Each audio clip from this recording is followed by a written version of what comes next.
You pour your heart into every appeal. What if the returns truly matched that passion? That's the difference a purpose-built giving platform makes.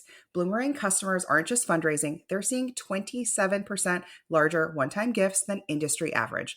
They're growing their supporter base by an average of 12% year over year. They're turning passion into unstoppable momentum. Your purpose is limitless. Your fundraising tools should be too. Learn how you can start raising more at bloomerang.co/purpose and profit.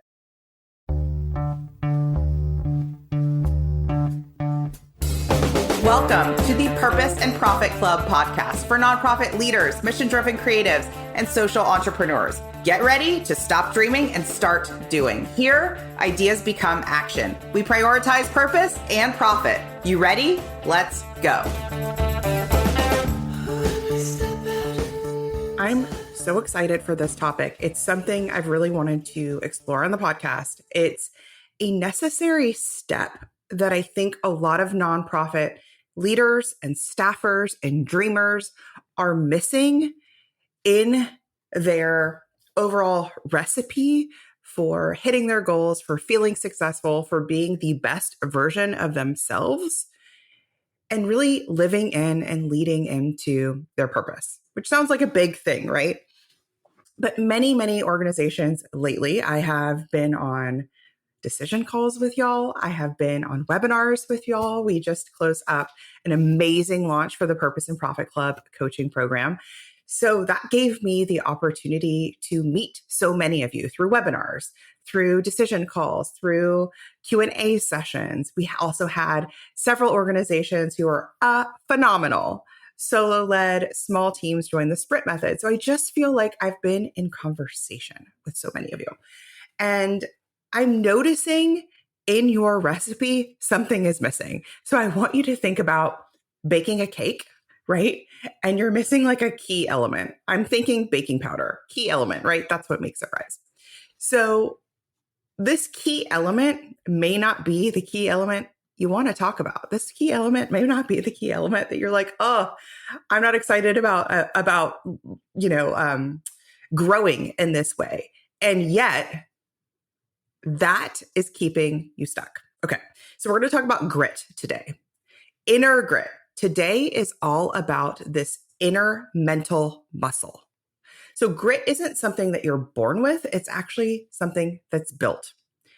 For nonprofit leaders, for nonprofit founders and staffers, it's a non-negotiable. This work is so heart-centered. This work is so important that cultivating this muscle of mental grit, inner grit, is essential. And yet, y'all are living over here in strategy land, which is also super essential, but you're relying solely on strategy to hit your goals, become the best version of yourself while not developing this muscle of inner grit. So that's what this episode is going to unpack today. It's going to unpack what inner grit is, how it actually shows up in real life, when fundraising feels personal, when fundraising feels hard, why your mission's growth actually depends on you developing this skill, this inner skill, this skill that has, in fact, nothing and everything to do with your mission. So we're going to talk about developing this skill on purpose, because most nonprofits don't stall because they don't care, or because they aren't smart enough, or because they just aren't good at it, right? They stall because their leader hasn't built this skill of inner grit to keep going after the cringe, after the no, after the campaign didn't hit the goal. And this is true of staffers too. I don't want this episode to just be, oh, if you're the CEO of executive director, if you are the development person, if you're in communications, programs, marketing, y'all need grit too. You need this inner grit. So let's dig in. 1, you're not bad at fundraising. Many times you're just under practice at grit. Inner grit is this skill, this continuum that, by the way, there is no end for, where you're like, great, now I have inner grit. It's a continuum. It's something you keep iterating on, right? You don't go to the gym and then work on your biceps and triceps and then just be done once you hit your goal, right? You have to go into maintenance mode. Okay. So inner grit is the skill that gets you to keep going and keep growing. So there's some nuance there. It's the thing that is forward momentum. So most people don't quit. They actually just kind of silently downgrade their ambition. This looks like puttering along. They wait until it feels better, wait until they get some help or some positive reinforcement externally, right? In the form of a coworker, donor, something saying great job or making that donation. You're looking for external input in order to keep going. That's not a strategy. That's self-protection, right? That's not going to hit you to your goal. That's not going to get you to living into your purpose and really getting your mission to where you want it to be. And with over 80% of nonprofits raising less than $50,000 a year, I know for certain inner grit is a huge problem. Lack of inner grit is a symptom of that result. It's not because their missions aren't worthy. It's not because they're not helping people. It's not because they're not doing good in the world. It's because fundraising became a rock they couldn't move, like a boulder. And fundraising got harder and harder. And in their mind, the boulder got bigger and bigger and more immovable. They got a no. They didn't have the resilience to go again. And many of you may be listening and going, Christina, I got a no, and I continue to go. But it's a phoning it in style going, okay? It does not have the energy behind it to move the boulder. It is placating, okay? So there is a difference between leaders and staffers who build this muscle and the ones that don't. I talk to y'all all the time, and this comes up, even in our coaching calls. There are organizations that will come get coaching and staffers and leaders that come get coaching. And I can tell the difference between those who grow and those who stall is never just strategy, right? It's how they're thinking about that action, how they're thinking about their goal, how they're thinking about that campaign. The ones who've decided that discomfort doesn't mean stop, it means this matters. I'm going towards and through and talking to myself kindly in the process. Those are the ones that succeed. So let's dig in even more. Grit isn't talent, it's tolerance. It's tolerance for the hard thing. And this is the nuance. It's not white knuckle tolerance. You know that tolerance, right?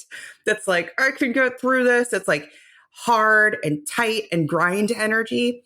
It's acceptance, kindness.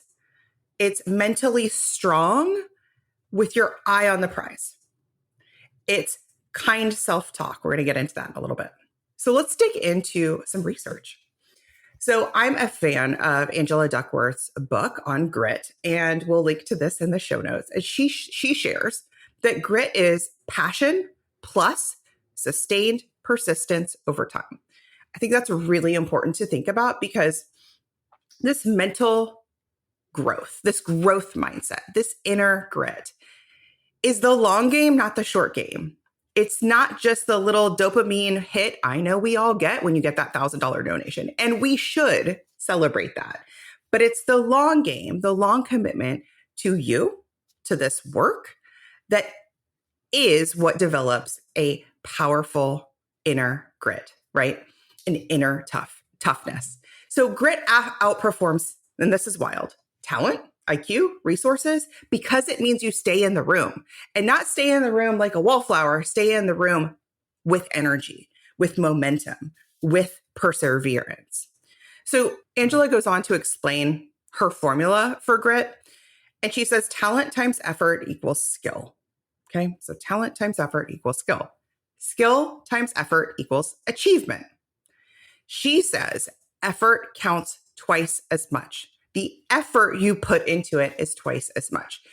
And for me, I need to think of this less as a math problem and more as a for instance for this to like soak in. So maybe that's you too. So I want you to think about two people in front of a piano. One has a natural gift. You just see it and you're like, this person has, or this child even has a gift. There's this cute little boy on TikTok, and this child has had drumsticks in his hand. I mean, I feel like since like not even a year old, younger than that. This child is a phenom. He has a natural gift for drumming, right? So I want you to think about somebody like him, and he's like doing drum fills now. It's so cool. He's like 3 years old. So there's that natural talent, natural gift. They can pick up melodies by ear. And then I want you to think about the other person who doesn't have a natural talent. And if you're like me, maybe you had piano lessons growing up, but they sit down and they practice every day. The gifted one might develop some early skill without much effort, like the little boy with the drumsticks, right? But the second person, because they stay consistent, because they apply effort over and over time, not only builds the skill, but it multiplies it. That's the power of grit. So for anyone that thinks that they're just not good at it, I wonder if you're thinking there's this other segment of people out there, those nonprofits who are just visionaries and leaders in your sector who you think are just naturally talented at it. And what if instead they just had more inner grit? What if instead they just had more effort? What if instead they were just more practiced? Because I would argue the phenoms are, we see them, they happen, but are the exception, not the rule. Most people who are very successful in this industry and in any industry have just put more effort in it. And this is really important to speak to burnout, have not put effort in a way that is grindy, white knuckle effort. Instead, have developed this resilience, this inner grit that moves them forward, that keeps them in it. And that's the nuance there, is it's not just about doing, it's about doing and enjoying, doing and finding satisfaction in the process, not the product.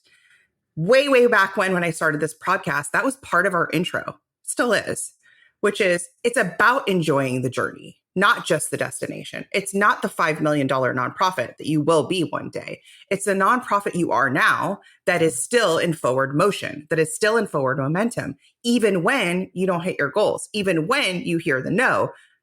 It's finding the joy in that. Even when I remember like my one and only piano recital, totally some missteps there.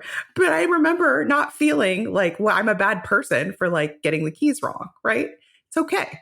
It's okay. I was in the arena. I was playing in front of a bunch of family members and whoever else came to that, right? That's the skill we're developing here.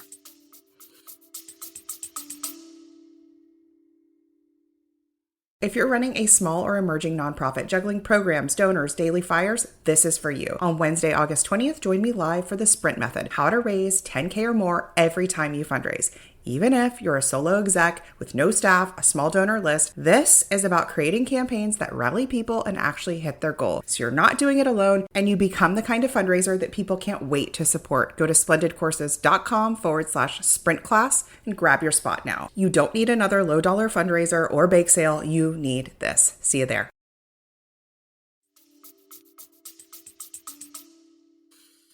So in fundraising, it's the same. It's not the people with the slickest branding or the biggest teams, come on, or the most charming story who grow the fastest. It's the ones who come back after they hear a no, after the quiet post with no engagement, which you were sure this was going to be the viral moment, right? After the campaign that had a $10,000 goal and you just poured your heart and soul into it and it kind of puttered in at $1,200. And then you say, so there's two types of people here. There's the people who have the inner grit who say, okay, let's go again, smarter, bolder, louder. Let's go again. Let's figure out how we can iterate. And you take that thing and you take that campaign with the $10,000 goal all the way to the finish line, full throttle, versus the nonprofits without the skill of inner grit, who somewhere in the middle of the campaign, they can see it's not going how I thought it would, and they just phone it in. That inner monologue is critical. That inner monologue is defeated. There's no point. I've asked everyone. This is a flop. I don't know what to do anymore. That's the inner monologue. And you just let it fizzle. And then after the campaign, you tell yourself, well, that didn't work. And instead of saying, let's go again, smarter, bolder, louder, you just give up. Now, give up does not mean hang your hat and quit your job, close your nonprofit. No, give up is a silent give up.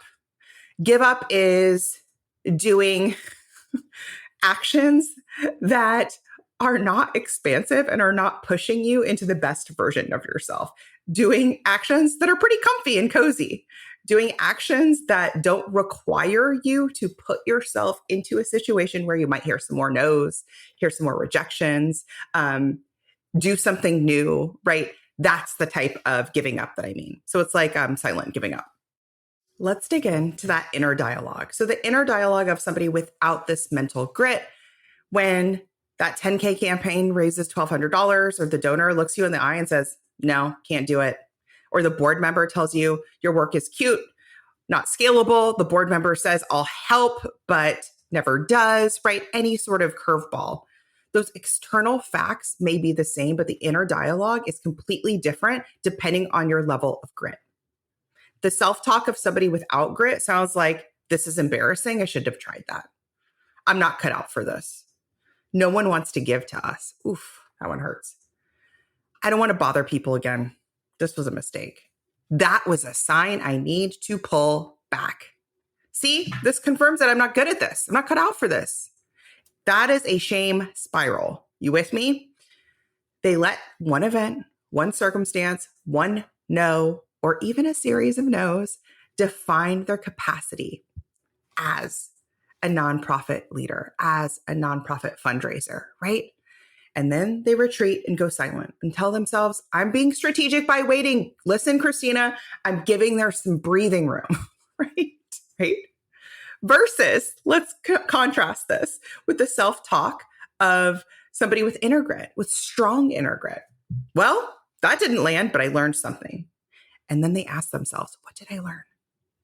I'm proud of myself for showing up. Y'all, write this one down. I'm proud of myself for showing up. That is one of the step one things I would write on a Post-it note that you tell yourself every time you do this work. I'm proud of myself for showing up.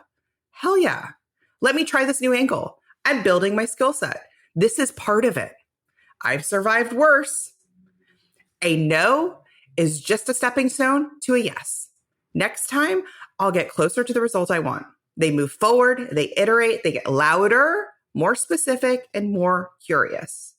Do you see the difference between the self-talk of somebody with low inner grit is very punitive, it's unkind, it's tight, it's dismissive, it's mean, versus somebody with stronger inner grit is curious, it has forward momentum, is kind, is like a best friend might talk. So if you're talking to your best friend and your best friend said to you, they totally screwed up a presentation at work, or they had a big misfire, they copied the wrong person on the email to the vendor, right? Something, right? You wouldn't be like, you really screwed that up. Jesus, you're terrible at your job, right? You would never say that to your best friend, right? How would you speak to your best friend? You'd be like, people make mistakes. You're human. You had a human moment. Maybe you would even talk about next steps, what they learned from it, what they could do differently. It would be such a different conversation. So somebody with an inner grit, and this is a hack too, has that inner monologue, inner dialogue that you might have through best friend energy. Grit at its core, this muscle of mental strength, means choosing to become who you're meant to be, pushing your organization forward to the best place it's meant to be, even when it's uncomfortable. And in fact, expecting it to be uncomfortable. Okay. I'm out of fingers as to how many times I can count when things didn't go my way, when I didn't hit my goals in my own business. Like, I don't have enough. There's too many hours. This would take too long for me to tell you all the ways. I've had launches that didn't hit my goal. I've had discovery calls where I'm like, what was that? I've had proposals I sent out that I didn't get. I've had awkward follow-up processes. I've had too many no's to tell you about, right? And yet year after year after year, my company has experienced wild growth, especially in the last 4 years, right? I've had so many instances where I was certain this was going to be the thing, right? This was going to be the thing. And it just wasn't, right? This was going to sell out. This was going to get me to where I wanted to be. This email was going to be the thing. This campaign was, and it just wasn't. And the only difference between me and hundreds and thousands of other small business owners, consultants, and coaches who now don't have businesses, who are now back in-house, who are now working freelance, is that I didn't retreat when those setbacks happened. I moved forward. That's it. I moved towards the thing. I got curious. Okay, do I need to add in more emails? Okay, where do I need to build the skill on these discovery calls? Where do I need to learn more about launching with webinar? Like whatever it is. Maybe this is a skill building issue. Maybe this is a mental toughness issue, right? That's it. I got more creative. In fact, some of my best launches have been because of bad launches that were prior. Does that make sense? So on the heels of a shitty launch, something would drop in. I would process how I'm feeling, would be disappointment, right? Bummed.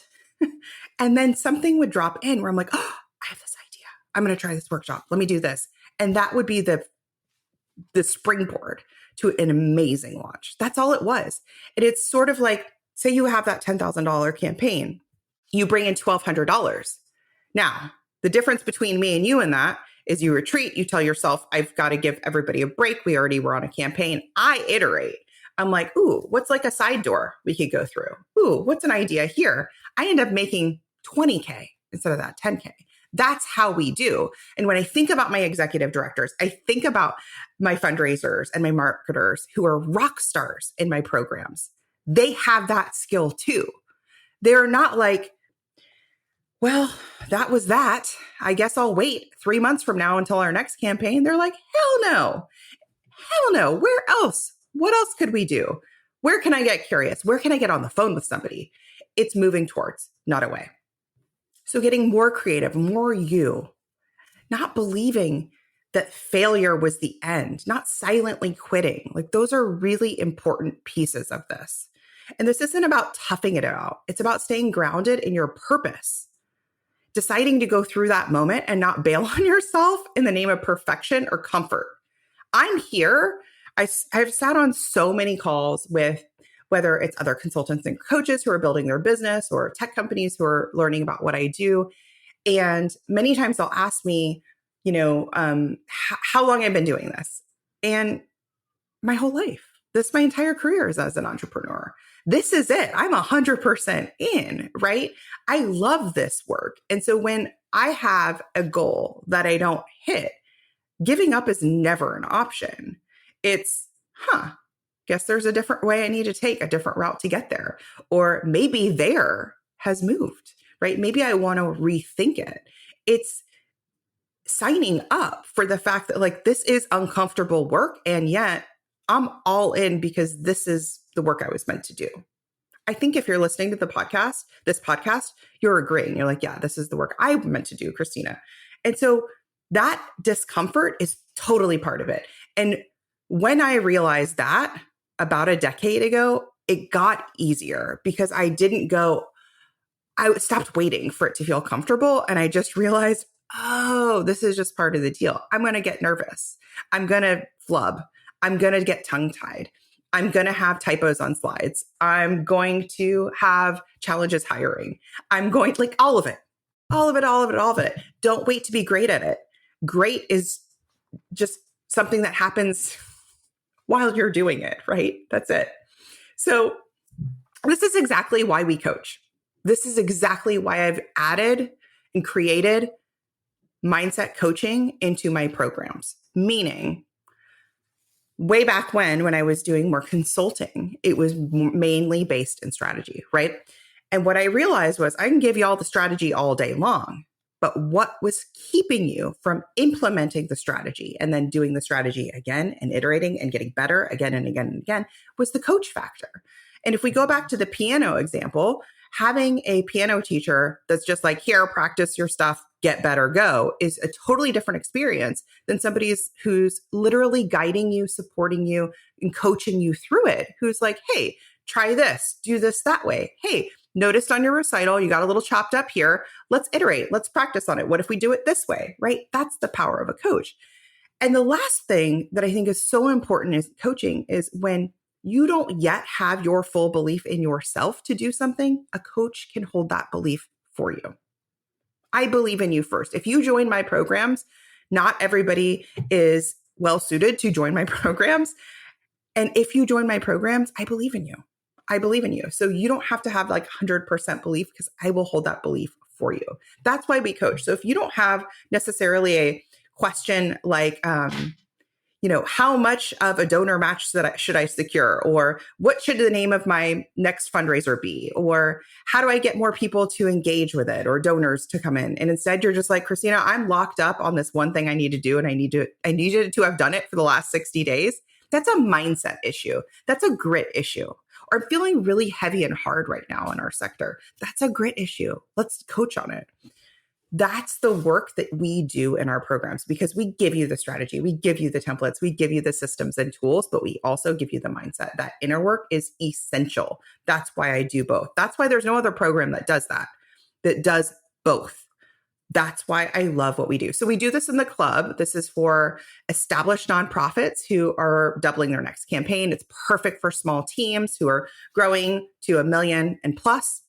Then in the sprint method, that is for my emerging nonprofits who maybe you're a newer nonprofit, a solo ED, a part-time fundraiser. That is the program for you.